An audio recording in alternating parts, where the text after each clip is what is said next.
Okay, hi everybody. I'm India Monet, and I'm here with Miss Rebecca and Miss Nakia, sister. How are you guys today? We are Doing doing fine. fine. Thank you. Thank you for having us. Of course. Okay, so let's jump right into it. How did you guys meet, and how did you get started with Sister? Like, what inspired you guys to start this organization? Well, okay, so I guess I'll go first. Rebecca and I were both like media professionals in the Houston area, and Rebecca was also in education. And I was working at a newsroom, and we actually met through our makeup artist who thought that we were somebody that should connect and that we would hit it off. And guess what? We did.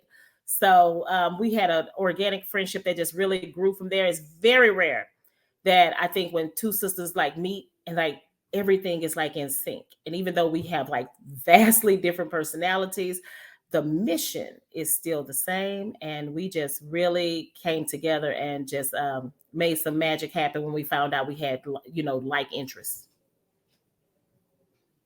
Right. So, what would you say the mission is of Sister to Sister? So we want to help college age women of color, right? Mm-hmm. We want to in our own way break generational curses, right? By doing what we can to give back. Because a lot of people talk a lot, but they don't do a lot. And so I just remember that my mentor at the time, Servino Sandifer Walker at Texas Southern University, would always send young women to shadow me for a day at the newsroom because she would think that maybe this person has lost their get up and go or their spunk and they've just lost their way.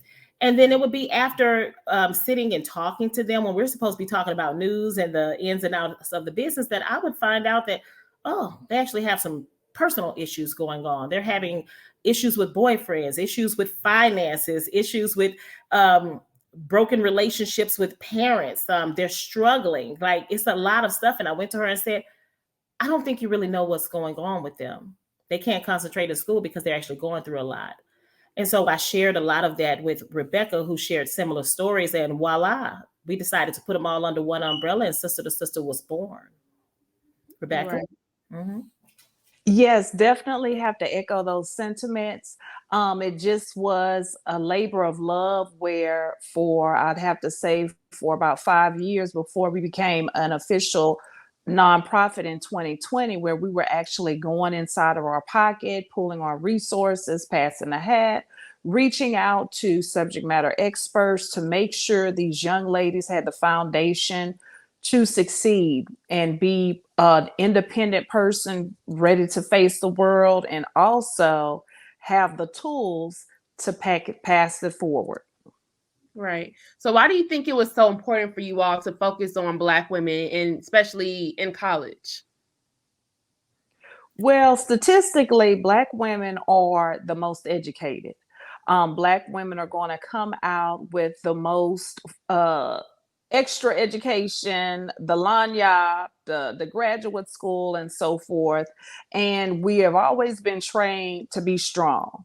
We've always been trained to be tough. We've always been trained to work 3 times harder. But a lot of times when we're working 3 times harder, we don't have those resources. We don't have the mentorship. We don't have the access and the network. So coming together, Nakia and I were able to pool those resources, our contacts, our relationships, our networks, to ensure that these young ladies are able to get paid internships in most cases, are able to continue education with scholarship, are able to get the financial literacy and education from our major financial institutions, are able to speak to medical professionals about sexual health, because those are all of the things that are plaguing college age women of color. And most importantly, creating a pool for these other young ladies to bond and associating them with women of excellence who can provide them opportunities for employment. So those have always been our major focus. And as we go on to 2023, we are putting that in overdrive. Mm-hmm. And I always like to say something that sometimes it takes an older woman just to teach a younger woman how to walk. And Right. so We have so many people and they say, oh, I want to be just like you, Miss Rebecca. I want to be just like you, Miss Nakia. But guess what? Sometimes you can't be because we came from a different generation and our struggles and our fights, and we fight a different way. A lot of you all, unfortunately, social media has told you a different way to fight, right? Sometimes it's not always about the hard work. See, we put in work and we put in sweat equity and we teach others to do the same thing. But it's just that I got so tired of us being the only one, right? How many glass ceilings do we have to continuously break, right? Because our white counterparts, they are not always the first. Like it's like this, that the first conversation is something that unfortunately is continuing because we have so much more ground to break. We have so many more barriers to go through, right? And so what Rebecca and I did is what others wouldn't do. We put our money where our mouths are. We went into our own little laundry basket of coins to make sure that we gave you all, what we didn't have. Like I never had anybody redo my resume. I wrote my resume myself. I didn't have anybody call a news station or call an internship program to say, hey, let her in. I did that. And I'm trying to make it easier on you all because sometimes they don't let us in, right? They don't. And so we wanted to make sure that what we had and what grounds we gained, that we were able to pass it on to those who are deserving and who are willing to work for it. Right. And I was about to just talk about that. So I know you guys focus on a hand up and not a hand out. So can you explain like the difference and why you guys really focus on that? Well, India, if I could, I'd like to pass the baton to you because you are one of our mentees. So I think you would be able to expound and give some relatable experiences on that. Yes, I think what this organization really taught me is about hard work, speaking up for yourself, and showing that you can do the work and not expecting the handout. I feel like, especially my generation, they really focus on having things handed to them, and it's just like, why would you expect someone to hand something to you if you haven't even proved yourself to others? So what I really appreciated was that someone saw that I was putting in the work and helped me, get there. They saw the potential in me. They saw what I was doing for myself and how passionate I was. So both you all definitely helped me, get here to this point with every step of my career, joining the organization. So I think that, and that's how I continue to carry on helping people who have come after me, who see me and they want to be like me and they want to be where I am. And I'm like, okay, well, what are you doing right now? Like, how can I help you? So I think that that's super important to have. Like you said, it takes someone older, someone more grown than you to help lift you up, because you have to be helping yourself. So yes, I got to tell you this. From the moment that we met and that our paths crossed, I thought that, oh my gosh, she is a dynamo. You were running that radio station at your college, on your own, right? Or, you were leading the charge. You had that amazing blog. I think it was called the Downtown TEA or something. Like, oh my God. And I was like, whoo, the way that you were doing things made me look at the way I was doing things. And like, you know what? I'm going to have her teach me some things. And it was, you were one of those great ones. You showed up, you interviewed on, you were perfection with everything that we sent you to and all of that. It's just that, and you took it. If we had to come hard on you, like, one time you all remember, I kind of got hard on y'all for dropping the ball at a certain awards show. And I was just like, y'all ran out of your camera time. You didn't show up with this or that. And we got that. And guess what? But it was one of those teachable moments to show that we always have to be ready. We always have to be on. And so you fought through and you are the person and it's the thing. You are the epitome of just a hand up, not a handout, because you come from good stock. You come from a great home life, right? You have a supportive family. You worked hard. You got the good grades. And what you needed were two sisters to vouch for you and say, put that one in this intern program. This is somebody that you need to see. And all we did was open that door and you ran through it. And we love that. We love it. Thank you so much. So how would you say how have you guys impacted other people's lives, and how many people have you touched with Sister to Sister? Well, based on our measurable outcomes, it just blows me away that over the 7 year period, because we officially started in 15, but we became official with a nonprofit in 2020. We've touched over 400 women of color. We have ensured that we got a graduation rate of 100% for a 4 year, with most of them achieving the excellence of a graduate degree. We are also excited that most of the mentees who have graduated and moved on have mentored others and are in several professional realms, whether it's TV, film, education, medicine, business, or liberal arts. And we also have quite a few that are going through the management track as well. So we're very excited about that we are creating the next foundation of leaders and women of excellence who can pass the baton forward. So I'm going to, pass it on to Ms. Nakia, because I may have left something out. So yeah, I think Rebecca touched on it all, because what can you say?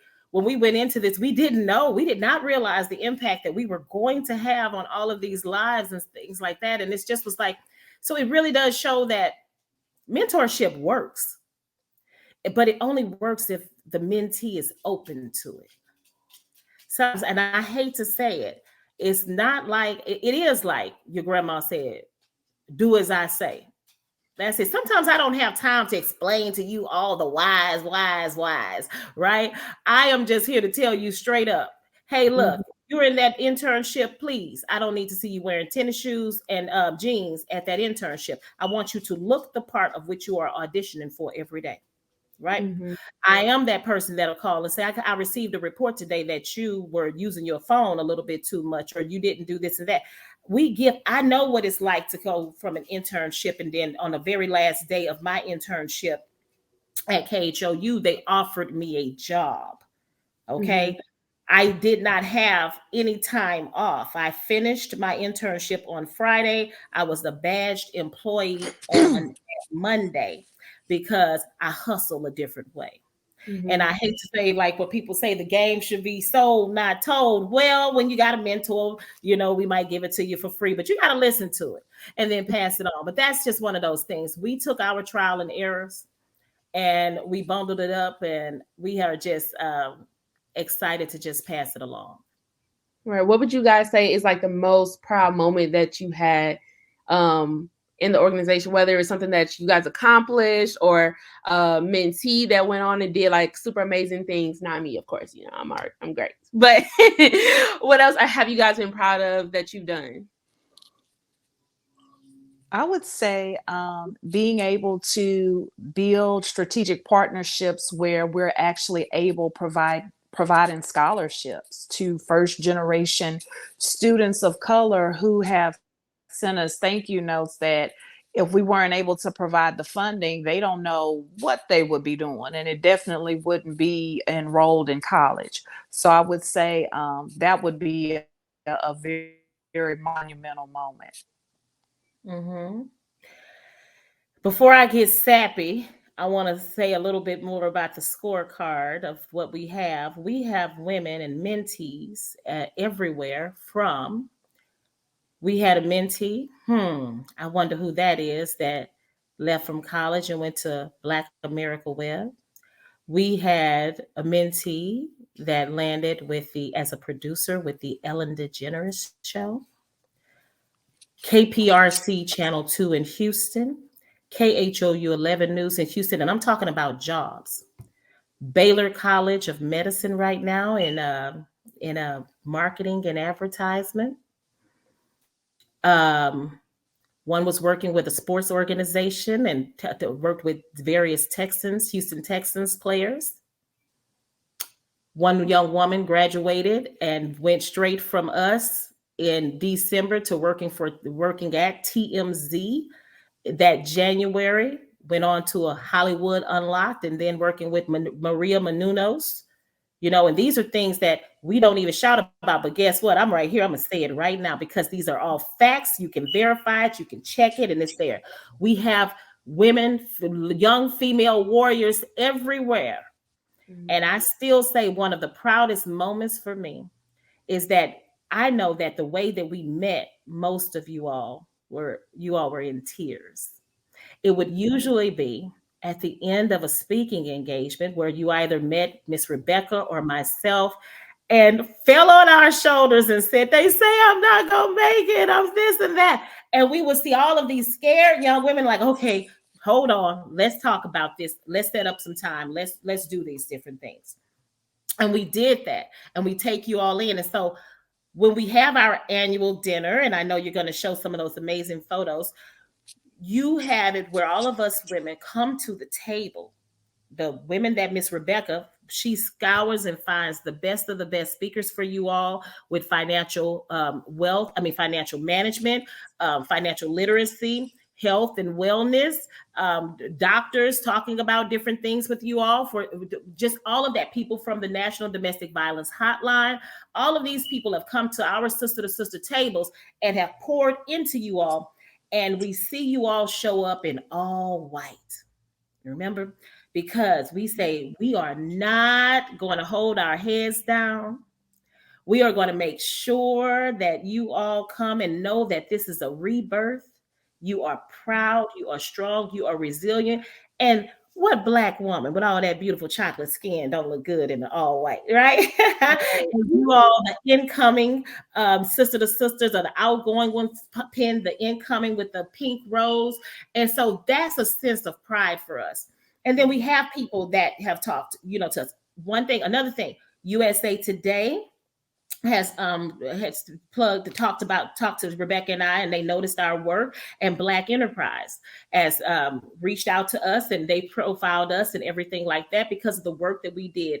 And another source of pride is when we were able to send more than a dozen of you, or one of our proud sponsors, Mr. John Cruz, the owner of Phil and Derek's. He sent more than a dozen of you all to New York City to see Lupita Nyong'o in the Broadway show Eclipsed. And everybody got a chance to go to Sardi's and eat. I wish I could go to Sardi's, ride the subways, go to the Metropolitan Museum, and go to a Broadway production.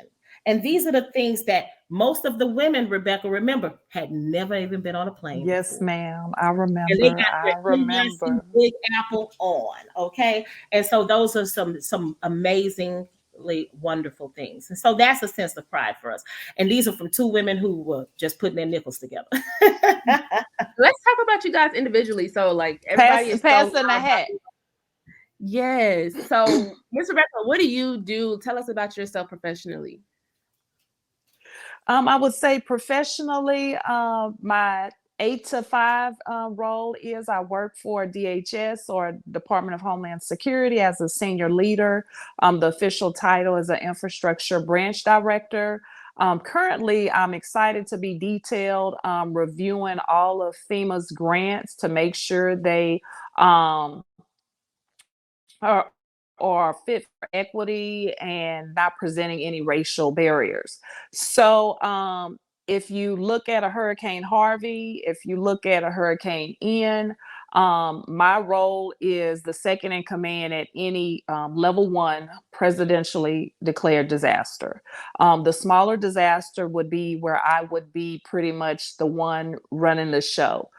So that's what I have been doing since March 2021, because I like to fix crisis and, most importantly, manage and coach people to remain calm and so forth, and understand and appreciate diversity. And when I'm not doing that, I am a mom to a 4-year-old that is keeping me younger every day.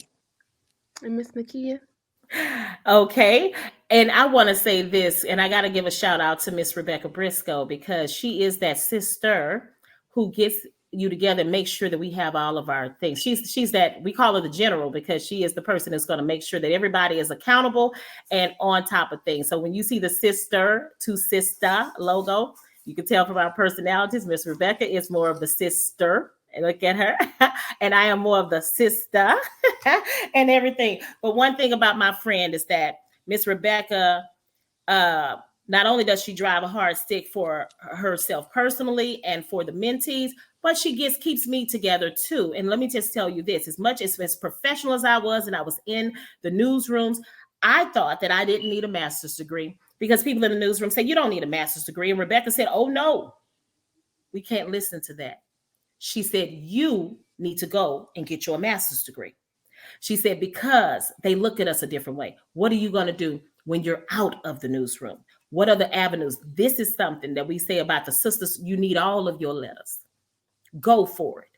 Get it. The MAs, the MBAs, the PhDs. Do what we can. Let's go past the BAs and the BSs and all of that kind of stuff. Because when you just got that, guess what? We don't give them any reason to try to tell us no, right? So we're going to open doors. Now, with that being said, I have been in media in the Houston newsrooms for the last maybe like 10 years. I am a proud mother of two children. I have an 18-year-old now and a 16-year-old. And I gave birth to both of my children when I was a college student. When I had my daughter, my son when I was a freshman, my daughter when I was a junior. So I am one of those people who was a statistic that, you know what, so maybe the odds might have been stacked against them if I wasn't so determined, right? So I worked my way up through the newsrooms from being an intern at a news station to being the first African-American person to manage a web department at a Houston television news station. I hate to say it. Sometimes they think we don't know apps. They think we don't know page architecture. They think we don't know algorithms. Well, Miss Nakia Cooper does know all of that. And I'm willing to teach it and go on from there, and teach it for others. I'm also an adjunct professor at Texas Southern University teaching what? Digital media. Right now, I work at, like I said, our NBC affiliate in Houston, Texas, as the digital managing editor. I've been at several other stations in Houston, again, as I said. And I'm also I'm the president of the Houston Association of Black Journalists. Rebecca is also our membership chair. So us two women, we are some busybodies, if you will. And a very proud accomplishment for me is over the last year, I am now I am a publisher of a newspaper. So when you see my name, Nakia Cooper, is co-founder of Sister to Sister and owner of Bayou Beat News.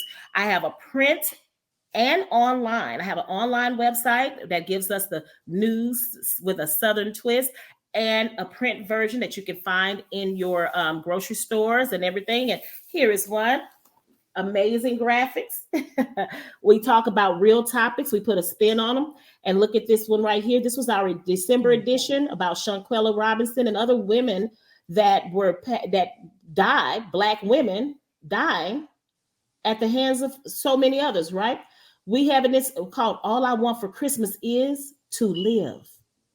Stop killing our Black women. And those ornaments are of people like Breonna Taylor and Sandra Bland, Pamela Turner, a lot of Cash DeSoto, Asia Janae Foster, a lot of people who have lost their lives, a lot of Black women, because we're under attack. We are the least protected species or beings on this earth. People give pets more rights and empathy than they give to Black women. Sister to Sister is here to change all of that. So that is who Miss Nakia Cooper is. Yes. And so if someone wants to join the organization or they think that someone's a good fit, like how is the process of joining the group? We have an online form. You just tell us your story and on our website, sister2sistah.com. That is SISTER, the number 2, SISTAH.com. Be willing to understand that sometimes you might not like what we have to say or the way that we have to say it, but understand it's always coming with love, because guess what? We pour back into you. You get to do some really fun and amazing things. And one of the best things that you're going to do is you're going to succeed in life.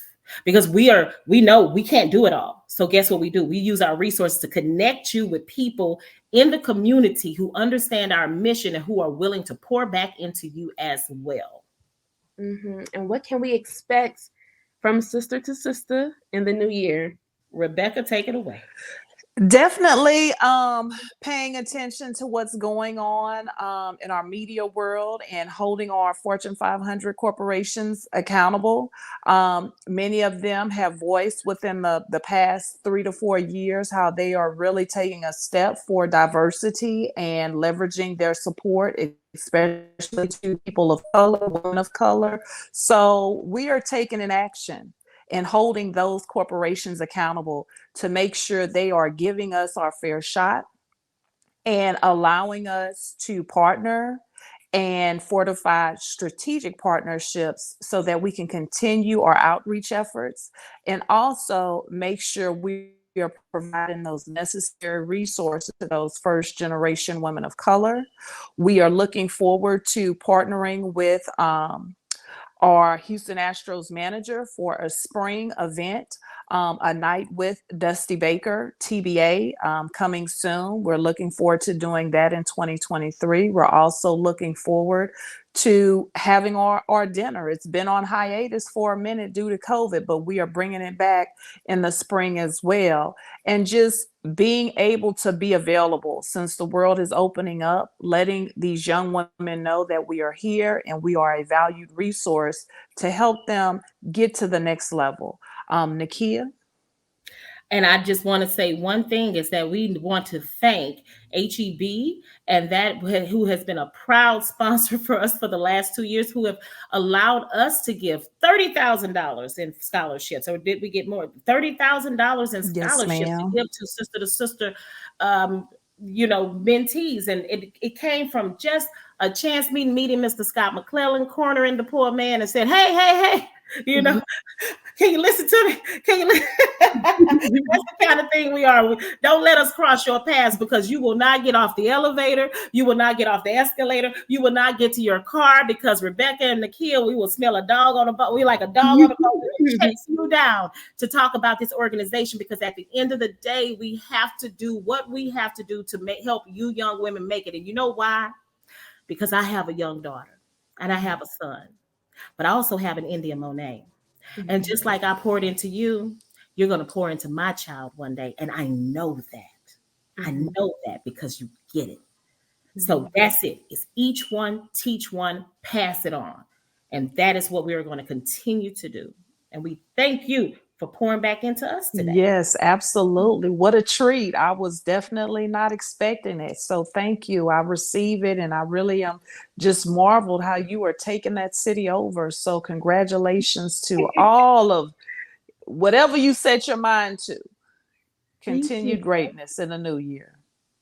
Okay, and let the people know where they can find you on social media. We know about the event, so let them know where they can find you. Personally, I'm at News Wit Attitude, and that's NEWSWIT, and then Attitude, ATTITUDE, at News Wit Attitude. That's for Nakia Cooper. For myself, all of my social media handles are the same. They are BCKYBR. So like Becky Briscoe, but BCKYBR. That's all of my social media handles for Instagram and Twitter. Thank you. Thank y'all so much.